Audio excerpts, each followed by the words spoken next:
Hello students, hope you all are well and in a good health. Today I am going to teach you chapter number 4 of your Gulmohar book, and the name of the chapter is The Trumpet of the Swans by E.B. White. So let's begin the story. Sam Beaver, an 11-year-old boy, was walking through a forest.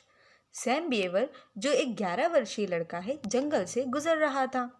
When he heard a loud trumpet, तब उसने एक अचानक सी तेज चिघाड़ने की आवाज सुनी. चिघाड़ना means होता है students बहुत तेज चिल्लाना. Okay. He searched the woods till he found two enormous trumpeter swans by a pond. वह जंगल में चारों ओर खोजना शुरू करता है. क्या चीज कि आखिर आवाज आई कहाँ से. कब तक खोजता है. Till he found two enormous trumpeter, जब तक कि उसे दो बड़े ही असाधारण से दिखने वाले हंस तालाब में चिघाड़ते हुए नहीं दिख जाते. Okay. They were laying eggs. वे क्या कर रहे थे. वे अंडा दे रहे थे. Sam knew that trumpeter swans are very rare. सैम जानता था कि आजकल ये जो असाधारण से दिखने वाले हंस हैं, जो विशाल होते हैं, मतलब कि बहुत बड़े इन साइज होते हैं, वो बहुत ही कम बचे हैं. He return to the same spot. तो वो क्या करता है, वहाँ पे अ वीक लेटर, कुछ हफ्तों के बाद उसी जगह पे वापस आता है. क्यों. To watch the birds again. उन्हीं बर्ड्स को दोबारा देखने के लिए. Okay. So let's begin the story. The swan had a feeling of being watched. हंसों को, स्वान मीन्स होता है हंस. ओके. हंसों को अजीब लग रहा था कि कोई उन्हें देखे जा रहा है. कौन देख रहा था. She peered uneasily searching for an intruder. वे बड़े ही बेचैनी से, अनइजीली मीन्स होता है बेचैन. ओके. और इन इंग्लिश अपन कह सकते हैं स्टार्टल, सरप्राइज, और इन एन अनकंफर्टेबल और वे.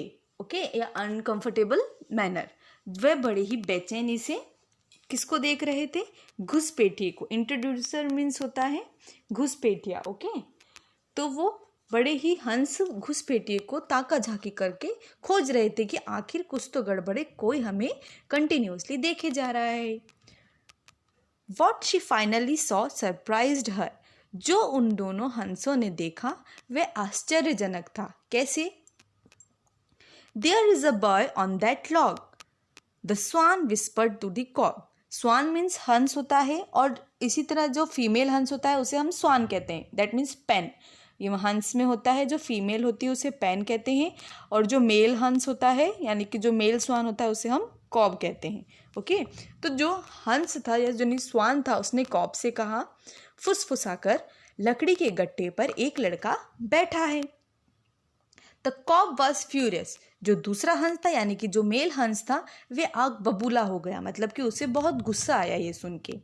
How did he get here. कि आखिर वो लड़का यहाँ आया कैसे. Boys can't fly and there are no roads in the jungle, he shouted. जो कॉब है यानी कि जो मेल हंस है वो कहता है कि आखिर वह यहाँ आया कैसे. जंगल में तो कोई रास्ता भी नहीं है, और वह तो उसके तो बॉय के पास तो पंख भी नहीं है, तो वह उड़ भी नहीं सकता, तो आखिर वो जंगल में आया कैसे. Maybe he is lost, said the swan quietly. लेकिन जो फीमेल हंस था यानी कि जो स्वान था उसने बड़े ही प्यार से और धीमी आवाज में कहा, हो सकता है वो यहाँ गुम हो गया है. Anyway he is just observing us. वो कहती है कि कोई बात नहीं, वे वैसे भी किसी तरह बस हमें सिर्फ देख ही तो रहा है. For the next hour, the cob paddled watchfully.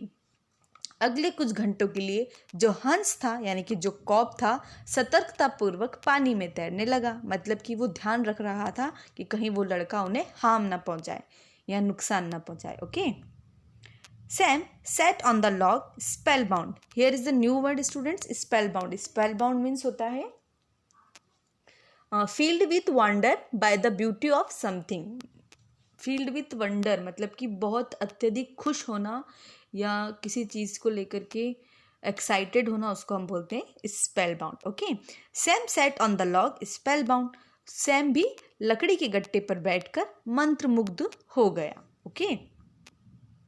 The swan gazed proudly at the 4 eggs at the bottom of the nest. Here is again a new word, gazed. Gazed means होता है looked steadily. Steadily मतलब बहुत ही ध्यान से और नज़र रखने उसको बोलते हैं gazed. ओके, तो क्या हुआ? The swan gazed proudly at the 4 eggs, कि जो स्वान था वो बड़े ही ध्यान से चारों अंडे की देखभाल कर रहा था. At the bottom of the nest, किसके जो कहाँ थे? उसके घोंसले में थे. And settled herself to keep them warm, और उसके ऊपर वह बैठ भी गया. क्यों? ताकि कि वे अंडों में गर्मी रख सके और अंडे गर्म रहें. The cob sailed around to keep her company, जो कॉप था यानी कि जो हंस का दूसरा मेल हंस था वह भी क्या कर रहा था? उसके आसपास ही घूम रहा था. जो फीमेल हंस थी उसके आसपास ही घूम रहा था ताकि उसे उसकी कंपनी मिल सके, उसका साथ मिल सके. And protect her from the fox that he had heard barking on some nights, और उसकी सुरक्षा भी कर सके. किससे? एक लाल लोमड़ी से, जो वो कई दिनों से उसकी आवाज़ सुन रहे थे रातों में चिल्लाने की. The swan stayed in the nest warming the eggs through the sun and rain, और जो स्वान था वो अपने घोंसले पर बैठा रहा, उन्हें अंडों को गर्म करता रहा. किससे? सूर्य और बारिश के माध्यम से. द वीक्स वेंट बाय, कुछ हफ्ते गुजर गए. One warm afternoon the swan felt thirsty, एक गर्म दोपहर हंस को बहुत प्यास लगी.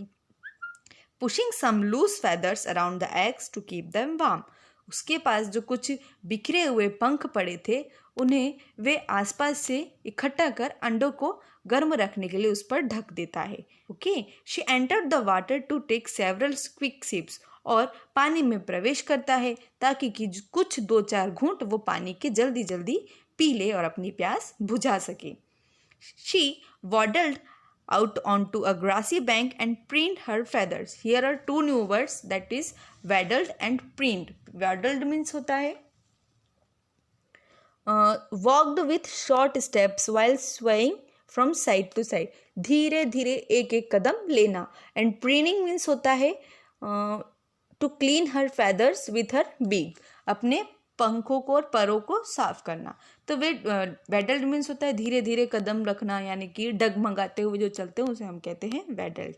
और प्रीन मीन्स होता है खुद की जो साफ सफाई करना या आत्मसंतुष्ट करना. ओके, जब वे डगमगाते हुए बाहर तालाब से निकलता है, हरी घास पर कूदकर अपने खुद को साफ करता है और आत्मसंतुष्ट करने लगता है. She had no idea that the red fox stood behind the bushes, तब उसको कोई अंदाजा ही नहीं था कि एक लाल लोमड़ी झाड़ियों के पीछे खड़ी थी. लुक्ड आउट द कॉक ट्रम्पेटेड, जो दूसरा हंस था यानी कि जो कॉक था वो जोर से चिघाड़ा और चिघाड़ने लगा. क्या? The fox is creeping towards you, देखो तुम्हारे पीछे लोमड़ी खड़ी है. But just then a stick hurtled through the air and stuck the fox. Here is again a new word, hurtled. Hurtled means होता है moving in high speed. Okay, तेजी से कोई चीज चलती है उसे हम बोलते हैं हर्टल्ड. तो क्या हुआ? तभी एक लाल कलर की लोमड़ी उसके पीछे खड़ी थी और कॉक चिल्लाया, देखो तुम्हारे पीछे एक लोमड़ी खड़ी है. लेकिन तभी क्या होता है? तभी एक लकड़ी खड़खड़ाते हुए बड़ी ही तेजी से लोमड़ी को आकर लगती है. एंड आउट स्टेप्ड सैम बिएवर, और देखते हैं कि घास के मैदान पर कौन खड़ा था. किसने ये किया? Sam Beaver. जो सैम बिएवर यानी कि वही लड़का जो 11 वर्षीय उन्हें देख रहा था छुप छुप के, वही उसको क्या करता है? बचाता है. किससे? लोमड़ी से. Sam had driven the fox away, Sam ने लोमड़ी को भगा दिया था. Kohoh kohoh said the cob, जो कॉब होता है यानी कि जो मेल स्वान होता है वो कोहो कोहो करके चिल्लाता है. कोहो रिप्लाइड द स्वान, और जो स्वान होता है वह उसी तरह उसका जवाब भी देता है. जिस तरह हम हाय के बदले हेलो बोलते हैं या हाय बोलते हैं, वैसे ही वो दोनों भी एक दूसरे को रिप्लाई कर रहे थे. The pond wrong with their sounds of victory and gladness, जो पॉन्ड था यानी कि जो तालाब था वह भी उनकी खुशी के और जीत के उत्साह में गाना गा रहा था. गाना इन द सेंस कैसे गाते हैं? जब वो तालाब का पानी खुद ब खुद ऑटोमेटिक हिलने लगा और खुशी से उसमें पानियों की जो डुबकियां होती है उस तरह से पानी में आकार आने लगा, उसे हम बोलते हैं गाना गा रहे थे. ओके, यहाँ पोएट ने उसको वहाँ से कंपेयर किया है. A thrilled Sam ate sat down on a log, thrilled means होता है students, thrilled is a new word, very excited and happy. जब बहुत ज़्यादा खुश होते हैं उसे हम बोलते हैं थ्रिल्ड। सैम ये सब देखकर बहुत खुश हुआ, हर्षोल्लास होना, ओके। जो बहुत खुश हुआ और फिर वही लकड़ी के गट्टे पर जाकर बैठ गया। The cock swam over to what Sam climbed out. जो कॉक था यानी कि जो मेल स्वान था वह तैरता हुआ सैम के करीब आया, थोड़ा सा ऊपर हुआ, एंड लुक्ड और उसकी तरफ देखने लगा, at him in a friendly way, बड़े ही दोस्ताना तरीके से। The birds now realise that, जो बर्ड्स थे अब उन्हें रियलाइज हो चुका था, सैम वॉज देयर फ्रेंड, कि सैम उनका दुश्मन नहीं उनका दोस्त ही है।